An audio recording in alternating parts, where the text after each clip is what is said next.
Hello everyone, Bharti Rajput classes. आज हम पढ़ेंगे चैप्टर 4 वैदिक एज का पार्ट 2, है ना। और मैं आपको थोड़ा सा स्टार्टिंग के बारे में बता देती हूँ। ये जो मैप है इस पे जो ये वाला जो एरिया शो कर रहा है ना, ये वाला जो एरिया, आर्यंस यहीं तक थे, ठीक है। आर्यंस का यहीं तक था, वो इधर नहीं आ पाए थे, ठीक है। आर्यंस का काल यहीं तक था, ठीक है। यही बताना था आपको। चलिए अब हम पढ़ते हैं नेक्स्ट पार्ट।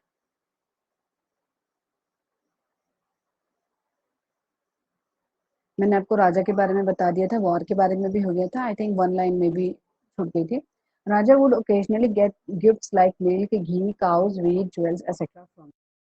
राजा को क्या मिलते थे खाने के तौर, गिफ्ट के तौर पे क्या मिलता था? कभी घी, दूध, दही, ये सारी चीजें कौन देते थे? गांव के पीपल ऑफ जना, जना के लोग, ठीक है।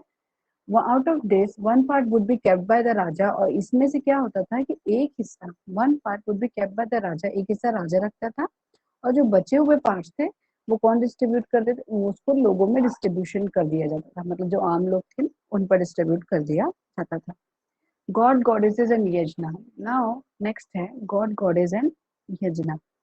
The people of God God of the early Vedic era would perform यजना। जो पीपल थे अर्ली वैदिक एरा के, पहले के लोग, है ना, तो would perform yajna to please gods and goddesses. जो गॉड गॉडेस थे अर्ली वैदिक एरा के, वो लोग यज्ञ यानी कि पूजा पाठ यज्ञ करते थे ताकि वो गॉड्स को खुश कर सकें और देवी देवता को मना सकें। They would pray for children, अपने बच्चों के लिए प्रे करते थे, हैप्पीनेस, खुशी के लिए, जानवरों के लिए, अपने गाय घोड़ों और आजादी के लिए, बीमारियों के लिए और जीत के लिए, युद्ध में जीते करके।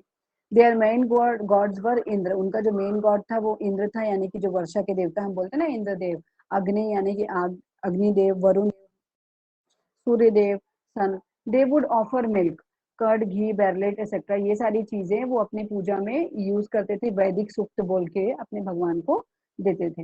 बिसाइड्स प्रेज ऑफ गॉड्स, वैदिक suktas also had descriptions of nature. God को प्रेज करने के साथ साथ जो वैदिक सूक्त थे उनके पास डिस्क्रिप्शन भी था नेचर का, ठीक है। And thoughts related to the origin of the world. Besides praise of gods, वैदिक सूक्तास आल्सो है डिस्क्रिप्शंस ऑफ नेचर, उनके पास नेचर का भी डिस्क्रिप्शंस था। एंड वेद के सूक्त के अलावा अपने नेचर को, प्रकृति भी वो लोग, वो था। Thoughts related to the origin of the world, की कैसे दुनिया का उद्गम हुआ, दुनिया का नाम आया, अस्तित्व में आया, ये सारी चीजें। The following are the greatest gifts of the Vedic culture. और ये जो चीजें हैं ये वैदिक कल्चर की एक तरह से हमारी चीज कहना गिफ्ट है। कैसे? संस्कृत। संस्कृत एक एंशियंट प्राचीन भाषा है भारत की, and is the mother of several languages, और अधिकतर लैंग्वेजेस की माँ कहलाती है, ये मदर कहलाती है। सेकेंड है वैदिक लिटरेचर, यानी कि वेद साहित्य। It is the ancient literature of India, ये भारत का सबसे प्राचीन साहित्य है। नेक्स्ट है republic tradition. The tradition of governance where elected people rule for a definite period, यानी कि वो गवर्नेंस, जैसे आज की डेट पे हम देखते हैं कि एक सरकार हम चूज करते हैं वो 5 साल चलती है, बिल्कुल सेम ऐसे ही उसका, ऐसा तो नहीं है कि आज नरेंद्र मोदी जी प्राइम मिनिस्टर है तो कल उनके बच्चे या उनके रिलेटिव भाई बंधु बन जाएंगे, ऐसा नहीं है, ठीक है। Tradition governance were elected people rule for a definite period, एक डेफिनेट पीरियड के लिए। The tradition of governance were elected people rule period, यानी कि एक क्या रिवाज था वहां पे कि जो भी गवर्नमेंट आएगी एक, मतलब एक डेफिनेट समय के लिए, एक निश्चित समय के लिए रहेगा, तो दूसरा सेलेक्ट होगा, ऐसा था। जैसे आज के डेट पे हम करते हैं ना, हमारा डेमोक्रेटिक कंट्री बोलते हैं ना, बिल्कुल वैसे। लेटर वैदिक पीरियड। द अदर 3 वेदास, जैसे कि और जो बाद के वैदिक पीरियड, मतलब थोड़ा लेट में और पीछे आगे आगे बढ़े तो यजुर्वेद, सामवेद, अथर्ववेद भी कंपोज किए गए, बनाए, लिखे गए।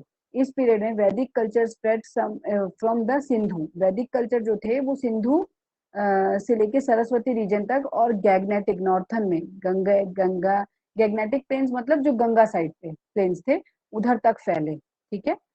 Progress in agriculture resulted in development of new industries, और जब एग्रीकल्चर का प्रोग्रेस हुआ तो एक नई इंडस्ट्री का डेवलपमेंट हुआ, न्यू इंडस्ट्रीज डेवलप हुई।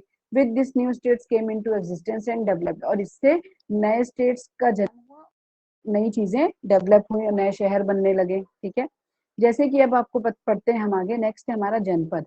The area in which people of one जना लिव्ड वाज कॉल्ड जनपदा। वो एरिया जहाँ पे एक जना के लोग, वन जना लिव्ड, एक जना के लोग रहने लगे, उसको कहने लगे जनपद। जैसे कि कुरु जनपद, यानी कि एक एरिया है, यहाँ पे कुरु वाले लोग ही हैं तो ये कुरु जनपद कहलाएगा। दूसरा हो गया पांचाल जनपद, यहाँ पे पांचाली लोग, पांचाल लोग हैं तो पांचाल जनपद कहलाएगा। या नेक्स्ट थर्ड है तो सुरसेन जनपद, यदु जनपद, ऐसे करके बटा, तो इसको नाम दिया गया। पहले हम इसको नाम देते थे जना, तो अब ये हो गया जनपद। क्या बन गया ये? जनपद। ठीक है।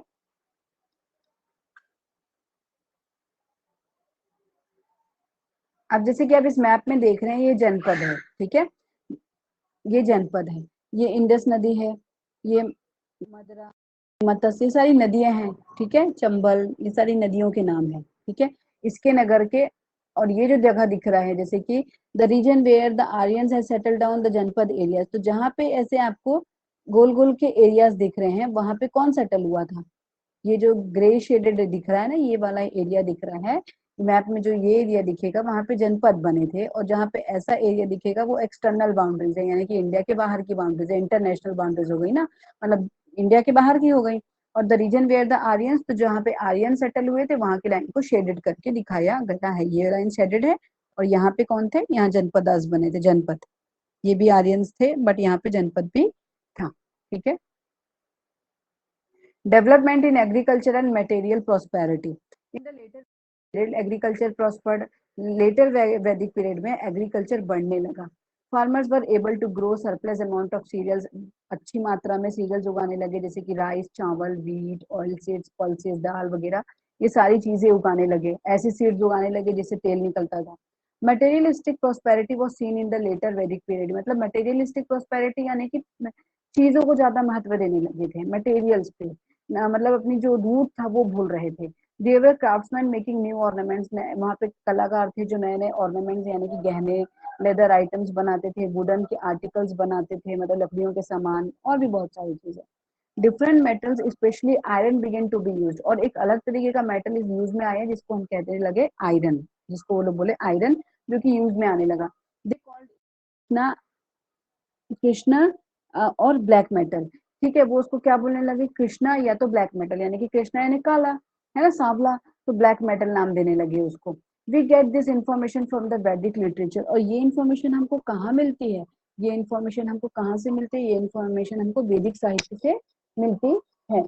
Things like clay pots, iron tools, और जो चीजें जैसे कि क्ले पॉट्स हो गए, आयरन टूल्स हो गए, etcetera of that time have been found in the excavations, और उस समय के जो बर्तन थे, जो हथियार थे, टूल्स थे आयरन के, हमको कहाँ मिले? ये हम सारी चीजें हमें एक्सकेवेशंस यानी कि खनाई में मिली, जब जो हिस्टोरियंस होते हैं जो खनाई करते हैं उसमें मिली। ठीक है। Which industries develop in the later वैदिक पीरियड, कौन सी इंडस्ट्री डेवलप हुई लेटर वैदिक पीरियड में बोल रहे हैं। ठीक है।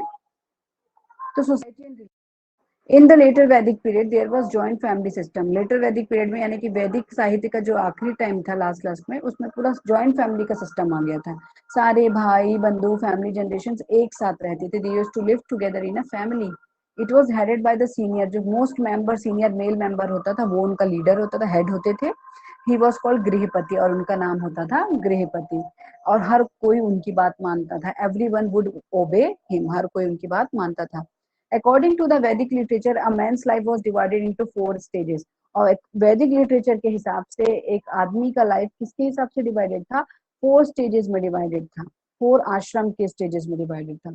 The first stage was ब्रह्मचार्य। ब्रह्मचार्य मतलब इसमें आदमी एक बच्चे के रूप में, एंड एक्वायर्स एजुकेशन। ठीक है, इसमें क्या करते थे? एक बच्चा रहता था, एजुकेशन एक्वायर्स करते थे, यानी कि एजुकेशन लेते थे। सेकेंड स्टेज क्या थी? गृहस्थ, गृहस्थी, जिसमें कि आदमी शादी करता था और फैमिली बनाता था। ठीक है। थर्ड स्टेज था वन्यप्रस्थ। वन्यप्रस्थ का मतलब वो स्टेज जहाँ पे उसको man stays away from the family से दूर रह के वहां पे मेडिटेट करता था, मेडिटेशन। और फोर्थ स्टेज थी संन्यास। इट इज कंप्लीट रिटायरमेंट, यानी कि सब चीजों से संन्यास लेना, रिटायरमेंट लेना। Man spends his last days by visiting Holi places, और जो मैन थे जो, वो अपना लास्ट समय कहाँ बिताते थे? पूरा होली प्लेसेस में घूम घूम के, यानी कि धार्मिक स्थलों में जा जाकर। ठीक है। इज योर फैमिली या जॉइंट फैमिली पूछ रहा है, अगर है तो बताइए। इन द लेटर वैदिक period most grihapatis were engage in farming and cattle rearing. Later वैदिक पीरियड में क्या हुआ? जितने भी गृहपति थे, जो हेड ऑफ द फैमिली थे, वो फार्मिंग यानी कि खेती में और जानवरों को पालने में इन्वॉल्व हो गए। दे वर कॉल्ड वैश्याज, और उनका नाम पड़ गया वैश्याज। ठीक है। These गृहपतिज had people who would serve them, और इनके पास लोग होते थे जो इनका काम करते थे, इनके सेवक जैसे. Occasionally गृहपतिज would send gifts और टू राजा, और जो गृहपति होते थे वो ओकेजनल कभी कभी राजा को गिफ्ट भी सेंड करते थे, जिससे उनको अपना स्टेट में अपना काम धंधा बढ़ाने में मदद मिले. जैसे आज के लोग भी करते हैं ना, किसी को घूसखोरी कुछ करते हैं कि हमारा काम कर दो, वैसा ही. The raja was the head of the whole jana, जो राजा होता था वो होल जना का हेड होता था, पूरे जना का. His relatives and colleagues were called rajan में, और जो उनके रिलेटिव्स और कलीग्स होते थे वो राजन में कहलाते थे. Their main duty was to protect the जनपद, sorry, their main duty was to protect the जनपद, उनकी मेन ड्यूटी क्या होती थी, जनपद को प्रोटेक्ट करना, रक्षा करना. But at the time of war all the mails of the जना वुड आल्सो जॉइन देम, लेकिन जब वॉर होता था तो सारे जितने मेल्स होते थे सबको साथ में जाके ज्वाइन करना होता था राजा को. ठीक है. From the later Vedic literature, we learned that Raja and his kinsmen would perform big yajnas. और लेटर वैदिक पीरियड यानी कि जब वैदिक साहित्य का लास्ट में हमको क्या पता चलता है उससे, कि जो राजा थे और जो उनके रिश्तेदार थे वो लोग बड़े बड़े यज्ञ, अश्वमेध यज्ञ, राजस्वयी यज्ञ, ये सारी चीजें करते थे. This yajnas would continue for month, और ये महीनों चलता था. And a lot of money was also spent on them, और उसमें बहुत ज्यादा पैसा भी खर्चा होता था. ठीक है. दे वर परफॉर्म बाय द ब्राह्मण्स और पुरोहित्स, एंड और ये किसके द्वारा परफॉर्म होता था, ये पूजा कौन करता था, ब्राह्मण्स और purohits. Brahmins would get money, cows and et cetera in donation, जो ब्राह्मण्स थी उनको पैसे, काऊ और ये सारी चीजें एक्सेट्रा चीजें इनको डोनेशन, दान के तौर पे मिलती थी. They believe that these yajnas would make the strong and bring prosperity to the land, और उनको क्या लगता था कि ये सारे यज्ञ करेंगे तो राजा मजबूत हो जाएगा, उनको प्रॉस्पेरिटी मिलेगी, मतलब उनका जमीन जायदाद बढ़ेगा, बहुत नाम होगा. इन द लेटर वैदिक period the society was divided into 4 varnas, और थोड़ा देर और वैदिक पीरियड के और आगे बढ़ते गए बाद में, तो जो सोसाइटी थी वो किस भाग में डिवाइड हो गई, वो 4 वर्णों में डिवाइड हो गई, 4 वर्णास. पहला वर्ण क्या था, ब्राह्मण, जैसे हमको पता है पहला वर्ण ब्राह्मण होता है, जो पूजा पाठ वेद सिखाते हैं, ये सारी चीजें हो गई, ब्राह्मण हो गए. सेकंड थे क्षत्रिय, वो जो कि रूलिंग द सोसाइटी को कॉपरेट करते थे, यानी कि सोसाइटी को रूल करना, उनकी से रक्षा करना. एंड थर्ड वर द वैश्यास, वो जो बिजनेस में, फार्मिंग में, कैटल रेयरिंग में हो गए थे, इन्वॉल्व हो गए थे. एंड चौथे थे शूद्रस, बेचारे ये वो लोग थे who are engage in doing menial services, जिनको बहुत ही छोटे काम दिए जाते थे और दूसरों के काम करने पड़ते थे. The varna system later turn into the caste system, और जो वर्ण सिस्टम था वो धीरे धीरे किसमें बदल गया, पहले तो वर्ण में बदला, उसके बाद धीरे से ये कास्ट सिस्टम में बदल गया. Composition of the epics, the 2 great epics of our country, हमारे कंट्री की 2 एपिक, यानी कि कहना चाहिए मतलब एपिक का मतलब क्या बोलो, Ramayana and Mahabharata were compose during this period, यानी कि एकदम मतलब उसके बारे में कुछ दूसरा अद्भुत निराला, मतलब उसके बारे में और कुछ हो ही नहीं सकता उसके अलावा, इतना महान एपिक रामायण और महाभारत है, जो कि इस काल में लिखा गया था, during this period only. The Ramayana which was created by Maharshi Valmiki, Ramayan को महर्षि वाल्मीकि ने लिखा था, जो कि हैपनिंग्स ऑफ कौशल जनपद के बारे में था, कौशल जनपद जो था ना उसके बारे में, उस राज्य में जो जो घटना हुई थी उसके बारे में था. सिमिलरली जो महाभारत था विच वॉज कंपोज्ड बाय महर्षि व्यास, जिसे महर्षि व्यास ने लिखा था, जो कि कुरु, पांचाल और सुरसेन जनपद के बारे में था. ठीक है. Both this epics are the foundation of Indian culture, और ये जो एपिक्स है हमारे इंडियन कल्चर, यानी कि हमारे भारतीय कल्चर को कहते हैं, भारतीय कल्चर ट्रेडिशन हो गया, तो संस्कृति हो गई, भारतीय संस्कृति का फाउंडेशन, नींव है. These epics have influence the lives of people, और ये जो एपिक्स हैं लोगों की जिंदगियों को बहुत तरीके से इन्फ्लुएंस करते हैं in the field of the, और जो करते हैं, और जो stories of these epics tell us the history of the time, और ये जो स्टोरीज हैं मतलब इनकी कहानियां जो हैं वो इस महान गाथा के बारे में, उनकी इतिहास के बारे में बहुत सी चीजें हमें बताती है उस समय के बारे में. If you like my video please do share and subscribe. And इसके एक्सरसाइज के वीडियोस मैं जल्दी डालूंगी. एंड कल हम पढ़ेंगे, नेक्स्ट वीडियो में मेरे पढ़ेंगे chapter 5. Okay. So once again, अगर आपको मेरा वीडियो पसंद आता है तो please do like share and subscribe. And इस वीडियो डिस्क्रिप्शन में मेरी प्लेलिस्ट एंड होल डिटेल्स है, टेलीग्राम लिंक्स है, टीचमेंट क्लासेस के लिंक्स हैं, आप वहाँ पे एनरोल कर सकते हैं. एंड वो क्लासेस फ्री में है, so you can enrol in it. And आप पीडीएफ के लिए मेरे टेलीग्राम लिंक को ज्वाइन कर सकते हैं.